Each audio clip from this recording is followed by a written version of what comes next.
आज के लेक्चर में हम स्टार्ट करते हैं work done in isothermal process. अब work done in isothermal, isothermal का मतलब टेम्परेचर क्या रहेगा, कांस्टेंट रहेगा। तो इस कंडीशन के अंदर या इस प्रोसेस के अंदर सबसे पहले तो हम कंसीडर करते हैं वही 1 मोल ऑफ आइडियल गैस। हमने आइडियल गैस ली है यहां पर, ideal gas.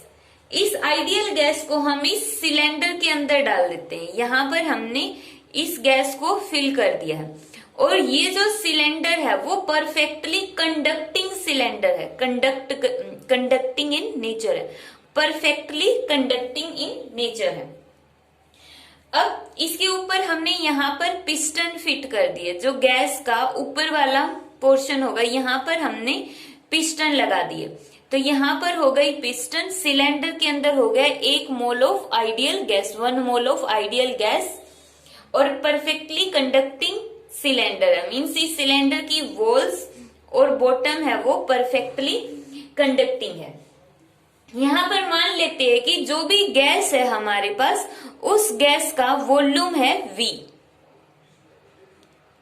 V is the volume of gas. इस गैस का वॉल्यूम है, हमने यहाँ पे V कंसीडर किया। अब देखो गैस है तो इसका मतलब ये गैस है, कुछ ना कुछ इसकी वॉल्स पर प्रेशर भी एक्सर्ट करेगी। तो यहाँ पर मान लेते हैं कि इस गैस ने प्रेशर P एक्सर्ट किया वॉल्स के ऊपर, वॉल्स पर इसने P प्रेशर एक्सर्ट किया, यहाँ पर नीचे भी और ऊपर भी, पिस्टन पर भी। अब देखो वॉल्स तो कहीं पर मूव करेगी नहीं, क्योंकि जितना इस वॉल पर प्रेशर लगेगा उतना ही इस वॉल पर प्रेशर लगेगा। लेकिन पिस्टन तो मूवेबल है, ये क्या है यहाँ पे पिस्टन। अब ये जो पिस्टन है ये मूवेबल है तो ये मूव कर जाएगी और यहाँ पर पहुंच जाएगी। मीन्स मान लेते कितनी डिस्टेंस ट्रेवल की इसने, dx डिस्टेंस ट्रेवल की। अब dx डिस्टेंस ट्रेवल की तो इसका मतलब किसने ट्रेवल करवाई है ये डिस्टेंस, गैस ने इसके ऊपर फोर्स लगाया मतलब यहाँ पर वर्क डन हुआ और उस वर्क डन से पिस्टन आगे मूव कर गई। ये तो सिर्फ dx डिस्टेंस मूव की है। अब देखो गैस ने फोर्स लगाया, उससे डिस्प्लेसमेंट हुई तो यहाँ पे वर्क डन होगा। तो हम यहाँ पे वर्क डन निकालते हैं। उससे पहले सबसे पहले निकालेंगे यहाँ पर force on piston. Force on piston पर फोर्स कितना होगा, प्रेशर इनटू एरिया। नेक्स्ट है work done to move piston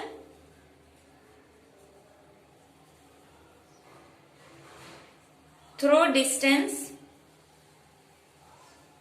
dx is कितना वर्क डन होगा यहाँ पे, dw is equal to F। Force लगाया गैस ने, यहाँ पर फोर्स कौन सा लगाया है, F, और कितनी डिस्प्लेसमेंट हुई, dx डिस्प्लेसमेंट हुई। तो फोर्स इंटू डिस्प्लेसमेंट। अब फोर्स का फॉर्मूला क्या होता है, प्रेशर इंटू एरिया और dx। एरिया इंटू डिस्प्लेसमेंट क्या होता है, वॉल्यूम। तो यहाँ पे dw किसके इक्वल आ गया, P dV। अब यहाँ पर हमने क्या मान लिया कि जो गैस थी स्टार्टिंग में मान लो उसका इनिशियल वॉल्यूम था V1 और लास्ट में उसका वॉल्यूम जब गैस के प्रेशर की वजह से वो एक्सपेंड कर जाती है गैस, तो उसका वॉल्यूम हो जाता है V2। तो अब V1 वॉल्यूम से V2 वॉल्यूम करने के लिए गैस को कितना वर्क डन करना पड़ेगा, तो उसके लिए देखो हम क्या करेंगे, इंटीग्रेशन करेंगे। इंटीग्रेशन कर दिया, वॉल्यूम के ऊपर इंटीग्रेशन क्या लिमिट होगी, V1 से V2। वर्क डन का इंटीग्रेशन होगा W और यहाँ पे क्या होगा, P कांस्टेंट और V1 नहीं, P कांस्टेंट नहीं आएगा यहाँ पे। सबसे पहले P को चेंज करो, आइडियल गैस है, आइडियल गैस में हमें पता है P किसके इक्वल होता है, अगर म्यू की वैल्यू 1 है तो P is equal to RT और P की वैल्यू कितनी हो गई, RT बाई V। तो P की वैल्यू पुट करो यहाँ पे, इंटीग्रेशन V1 से V2, P की जगह वैल्यू पुट करेंगे RT बाई V, ये हो गया। अब यहाँ से R गैस कांस्टेंट है, टेम्परेचर आइसोथर्मल प्रोसेस है तो टेम्परेचर भी कांस्टेंट है, तो R और T को बाहर ले लेते हैं और इंटीग्रेशन के अंदर होगा V1 V2, तो यहाँ पे आ गया dV बाई V। RT को हमने बाहर ले लिया और अंदर है गया dV बाई V। अब dV बाई V का इंटीग्रेशन हम करेंगे तो हमारे पास क्या आएगा, यहाँ पे हमारा आंसर आ जाएगा नेचुरल लोग V, नेचुरल लोग V, ठीक है। और इसकी लिमिट हो जाएगी V1 से V2, तो यहाँ पे W की वैल्यू आ गई RT, इसके अंदर आएगा नेचुरल लोग V2 माइनस नेचुरल लोग V1, और इसको हम क्या लिख सकते हैं, इसको हम लिख सकते हैं R2 नेचुरल लोग V2 बाई V1, क्योंकि हमारे पास जो लोग का formula log x by y किसके इक्वल होता है, log x by y is equal to log x minus log y। तो यहां से हमने सिंपल वर्क डन का फॉर्मूला कैलकुलेट कर लिया है। अब ये तो जो वर्क डन का फॉर्मूला आया है वो नेचुरल लोग के अंदर है, सिंपल लोग के अंदर निकालते हैं। जब भी नेचुरल लोग को सिंपल लोग में कन्वर्ट करना होता है तो मल्टीप्लाई कर दो 2.303 से, तो RT, और यहाँ पर आ जाएगा नेचुरल लोग V2 by V1, V2 by V1। ये आ गया हमारे पास work done in isothermal process, तो work done in isothermal process का हमारा ये डेरिवेशन आ गया। अब यहाँ पर देखो, जैसे गैस का इनिशियल वॉल्यूम था V1 और फाइनल वॉल्यूम है V2, तो उस गैस को V1 से V2 वॉल्यूम तक जाने के लिए कितना वर्क डन करना पड़ेगा, तो वही वर्क डन कैलकुलेट करने के लिए हम इस फॉर्मूले का यूज करेंगे। अब यहाँ पे इस फॉर्मूले को हम एक सेकेंड टर्म के अंदर भी लिखते हैं, वो क्या है, मान लो अगर वॉल्यूम ना देके वो प्रेशर दे दे तो क्या होगा। अब हमें पता है आइडियल गैस इक्वेशन होती है PV is equal to constant, तो यहाँ पे क्या आ जाएगा P1 V1 is equal to P2 V2 कर सकते हैं। क्यों, क्योंकि देखो PV इज इक्वल टू होता है RT म्यू RT, म्यू की वैल्यू 1 पुट कर ली तो RT, R गैस कांस्टेंट है, T आइसोथर्मल प्रोसेस में टेम्परेचर भी कांस्टेंट है, तो हम PV को कांस्टेंट लिख सकते हैं, मतलब P और V की प्रोडक्ट हमेशा क्या रहेगी, कांस्टेंट रहेगी। इसलिए हमने यहाँ पे लिख दिया P1 V1 is equal to P2 V2। तो यहाँ पे देखो हमें चाहिए V2 बाई V1, तो V2 और V1 को इसके नीचे ले आओ, तो यहाँ पर हो गया P1 डिवाइड बाई P2, तो ये आ गया हमारे पास V2 बाई V1, और इसकी वैल्यू हम वर्क डन में पुट कर देंगे 2.303 RT log of V2 by V1 को हम क्या लिखेंगे P1 बाई P2। तो देखो अगर वर्क डन हमें वॉल्यूम की टर्म में पूछा तो ये वाला फॉर्मूला, और वर्क डन हमें प्रेशर की टर्म में पूछा तो ये वाला फॉर्मूला लग जाएगा। अब हमारा नेक्स्ट टॉपिक है work done in adiabatic process. Work done in adiabatic process, adiabatic process का मतलब बाहर से हम हीट नहीं प्रोवाइड कर सकते और ना ही इसकी खुद की हीट है वो बाहर जा सकती है, मींस हीट का एक्सचेंज नहीं होगा। इसके लिए हमने यहाँ पे ये इंसुलेटेड सिलेंडर कंसीडर कर लिया। एडियाबैटिक वॉल्स बोल दो या फिर सिलेंडर की वॉल्स एडियाबैटिक है, या फिर बोलो कि जो सिलेंडर है उसकी वॉल्स इंसुलेटिंग है, और यहाँ पर जो ये पिस्टन है, ये वाली जो पिस्टन है वो पिस्टन भी इंसुलेटिंग पिस्टन है। अब इसके अंदर हमने गैस को फिल कर दिया है और मान लिया उस गैस का प्रेशर है P और वॉल्यूम है V, टेम्परेचर है T। तो इस केस में जो गैस होगी, अब जो गैस होगी वो क्या करेगी, उसका खुद का प्रेशर है, वॉल्यूम है, टेम्परेचर, तो अपने प्रेशर की वजह से वो एक्सपेंड करने की कोशिश करेगी, और एक्सपेंड करने से मान लेते हैं कि जो पिस्टन है वो पहले यहाँ पर थी, पिस्टन यहाँ से मूव करके यहाँ पर चलेगी, कितनी डिस्टेंस मूव कर गई, dx डिस्टेंस मूव कर गई। तो ये dx डिस्टेंस कब मूव किया है, जब इस गैस ने पिस्टन के ऊपर फोर्स लगा। तो सबसे पहले हम देखते हैं यहाँ पर force on piston, force on piston कितना होगा, F is equal to PA, P is the pressure, A is the area of the surface. तो यहाँ पे इतना प्रेशर पिस्टन के ऊपर लगेगा। अब नेक्स्ट है हम वर्क डन देखेंगे कि जो गैस है उसने पिस्टन को dx डिस्टेंस से मूव करवा दिया F फोर्स लगा के, तो इसका मतलब गैस ने कुछ ना कुछ वर्क डन किया। तो यहां पर देखते हैं work done by the gas to move a distance dx distance move करने में उसने वर्क डन किया dw, और वर्क डन का फॉर्मूला क्या होगा यहाँ पे, force into displacement dx। Force की जगह आ जाएगा प्रेशर इंटू एरिया और dx आ जाएगा। ठीक है, एरिया इंटू dx क्या हो जाएगा, वॉल्यूम। तो यहां से dw is equal to p dv हो गया। अब इसका क्या करेंगे हम, इंटीग्रेशन की लिमिट होगी v1 से v2। मींस पहले गैस का वॉल्यूम था v1 और जैसे ही गैस एक्सपेंड कर गई, मान लेते हैं उसका वॉल्यूम हो जाएगा v2। तो यहाँ पे टोटल वर्क डन कितना होगा, सबसे पहले तो हम यहाँ पर क्या करेंगे, p की वैल्यू पुट करेंगे। एडियाबेटिक इक्वेशन क्या थी, pv gamma is equal to constant, और उस कांस्टेंट को हम मान लेते हैं कोई भी कांस्टेंट है, मान लिया उसकी वैल्यू k है। तो प्रेशर की वैल्यू कितनी आ गई यहाँ पे, k divide by v gamma. तो प्रेशर की जगह पुट करो k डिवाइड बाई वॉल्यूम और उसकी power gamma dv।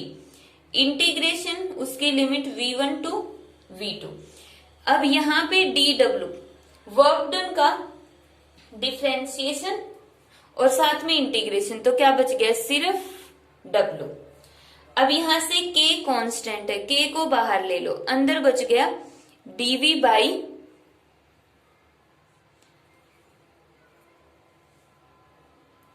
V gamma, dV by V gamma. अब यहां पर देखो इसकी लिमिट V1 और V2, तो यहां पे आ गया K और V गामा का जब हम यहाँ पे इंटीग्रेशन करेंगे तो V गामा का इंटीग्रेशन क्या होगा, देखो यहाँ पे V गामा को ऊपर लेकर जाओ तो माइनस गामा dV, और लिमिट है V1 V2। तो V माइनस गामा का इंटीग्रेशन V, इंटीग्रेशन में पावर के अंदर एक ऐड कर देंगे और जो टोटल पावर है उसको एज इट इज डिनोमिनेटर में लिख लो। ठीक है, और लिमिट V1 टू V2 ये आ गया। अब इसको हम क्या लिख सकते हैं, v की पावर माइनस या v की power 1 minus gamma divide by 1 minus gamma, और लिमिट हो जाएगी v1 टू v2। तो यहाँ पर देखो 1 माइनस गामा तो क्या है, कांस्टेंट है तो इसको बाहर ले लो। अंदर क्या बच गया, v की पावर 1 माइनस गामा, और लिमिट है v1 से v2। तो सबसे पहले अपर लिमिट अप्लाई करते हैं v2, तो यहाँ पर आ जाएगा v2 और उस v2 की पावर हो जाएगी यहाँ पे 1 माइनस गामा, माइनस में लोअर लिमिट v1 और उसकी पावर 1 माइनस गामा। तो यहां से हमने इसको एज इट इज उठा के पुट कर लिया। अब देखो जो सिंपल हमारे पास k होता है, इस k को हम अंदर लेकर चले जाते हैं, अंदर लेकर गए तो क्या आ जाएगा यहाँ पे k v2 1 minus gamma minus k v1 1 minus gamma. अब यहां पर देखो सिंपली हमारे पास क्या होता था, pv gamma is equal to constant जिसको हमने k माना था, और इसको हम ऐसे लिख सकते हैं p1 v1 gamma is equal to p2 v2 gamma. यहां से हम इसको ऐसे लिख सकते हैं, और ये किसके इक्वल है, k की वैल्यू। तो k की वैल्यू हम यहाँ पे पुट कर देंगे।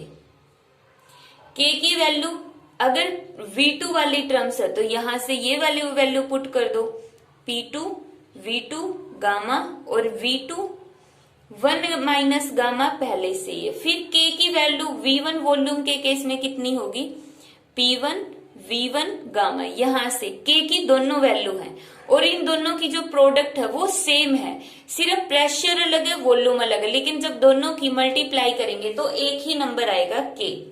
तो यहां पर हमने लिख दिया v1 1 minus gamma is equal to 1 minus gamma. अब यहां से देखो p2 V2। दोनों को अगर हम ऐड करेंगे तो यहाँ पे ऐड करने के बाद हमारे पास क्या आएगा, V2 की पावर गामा और यहाँ पर है 1 माइनस गामा। तो इसकी वैल्यू यहाँ पे कितनी आ गई है, 1 आ गई, क्योंकि गामा से गामा कैंसल हो गया, दोनों है तो यहाँ पे पावर देखो gamma plus 1 minus gamma, gamma से गामा कैंसल, कितना बच गया, पावर 1 बच गई है।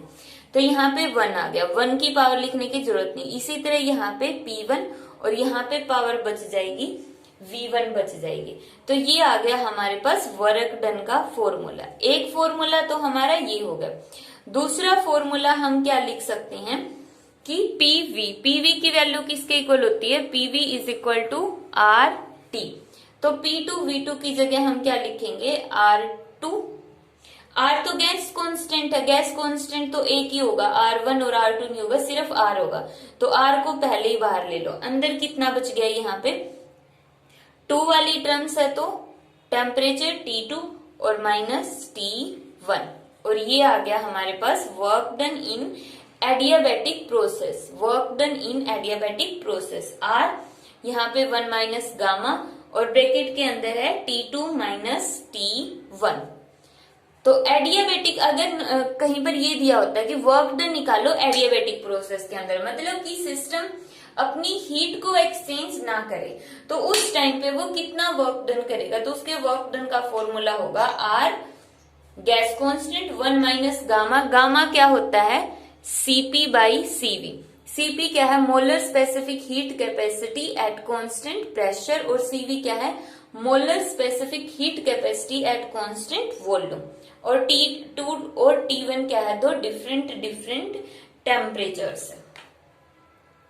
नेक्स्ट लेक्चर के अंदर हम स्टडी करेंगे कि किस तरह से जो इनके कर्व्स बनते हैं, तो उन कर्व्स की स्लोप, किसकी स्लोप ज्यादा होती है, एडियाबैटिक में स्लोप ज्यादा होगी और आइसोथर्मल में स्लोप ज्यादा होगी। और साथ में हम एक्सपेंशन और कंप्रेशन के अंदर वर्क डन देखेंगे।